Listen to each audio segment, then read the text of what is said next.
Hi there, this is Izzy. I've finished some experiments with Leca and I want to talk to you about what I've learnt, some updates on how the plants have done. As you can see, some of them haven't done so well, and some of my conclusions. So why on earth am I experimenting with Leca? What on earth is Leca even? Leca are expanded clay pebbles.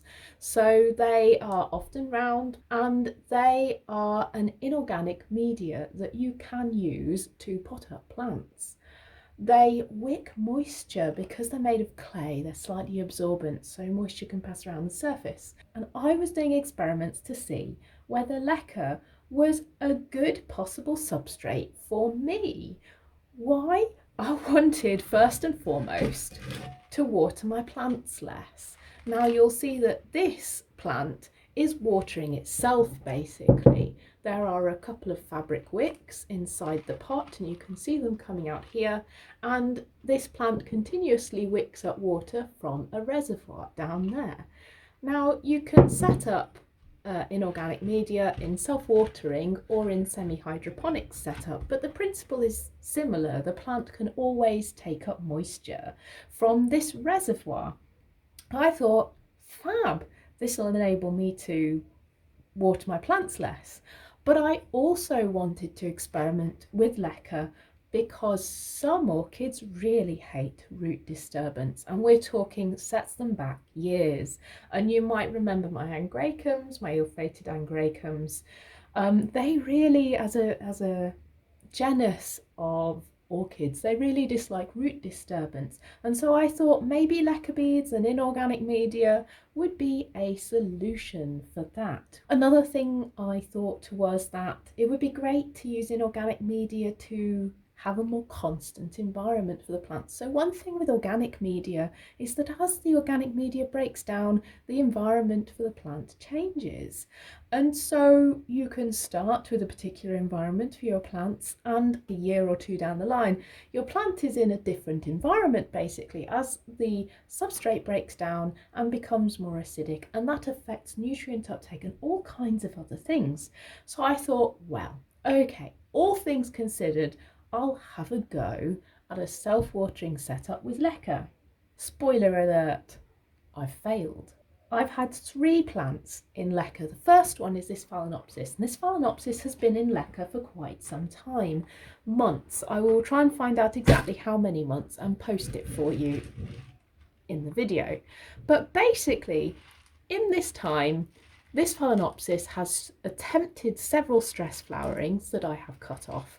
It has not grown new roots, and any roots that it has attempted to grow have blackened and have really not done very well. Here's the only surviving example, I think.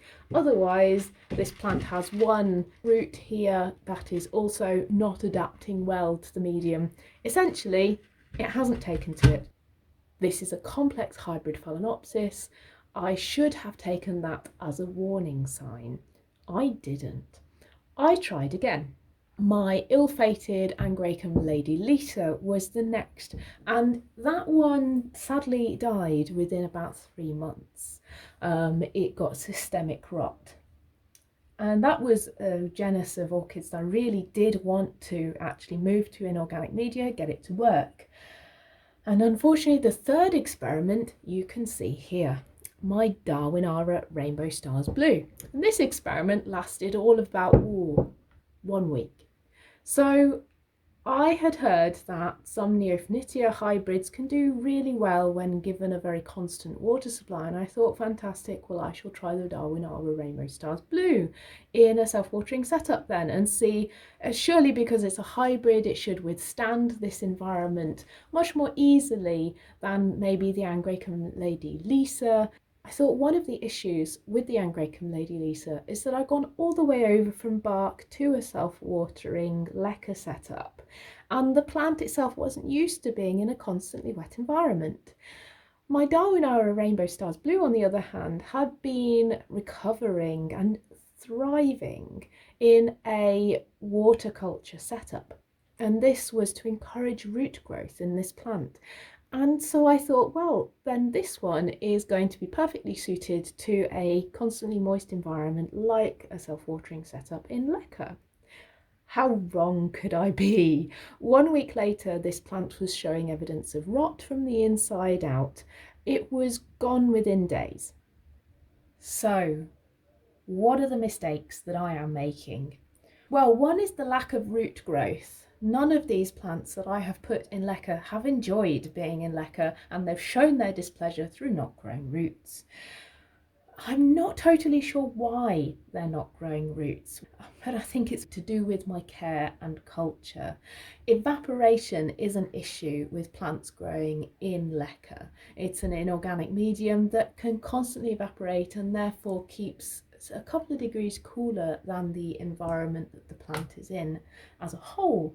So evaporation can lead to cold roots, which can lead to greater problems with rot. And that might be exacerbated by the fact that I'm growing in a normal house and under normal house conditions for me, which is 50 to 70% humidity a lot of the time.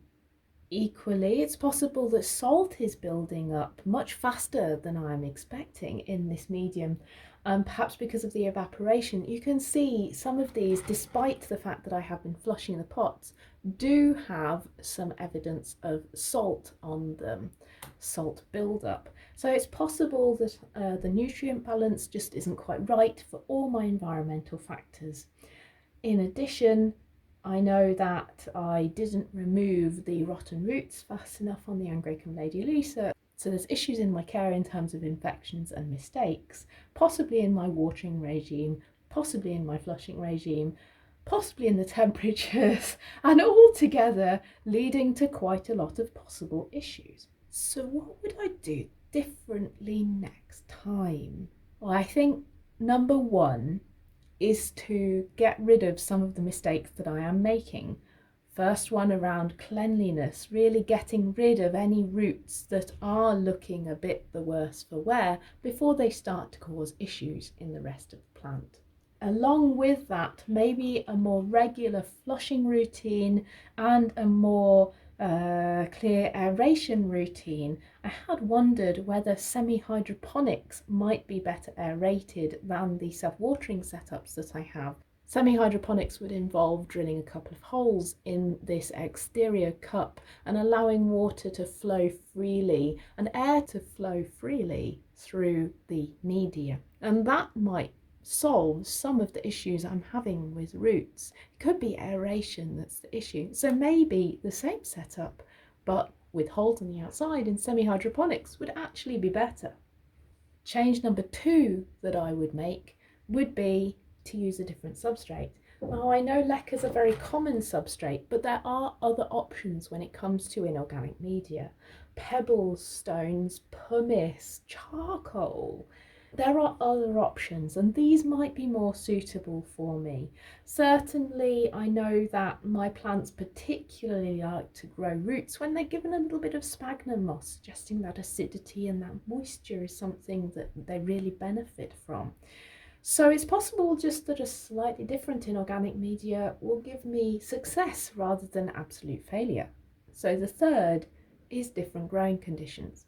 I mentioned that my house and the growing conditions within my house may be one reason why I have difficulty with inorganic media. The conditions in which you are growing, the light levels, the temperature, day-night drops, percentage of humidity, and all of these determine things like nutrient uptake, they determine evaporative cooling from the media. And so this all very heavily influences the environment that the plants experience in a greater way than with a plant that is not being continuously watered. So the difference here being the fact the plants are continuously being watered. But essentially, different conditions altogether, either in nutrients or in airflow or in temperature or in humidity, might help.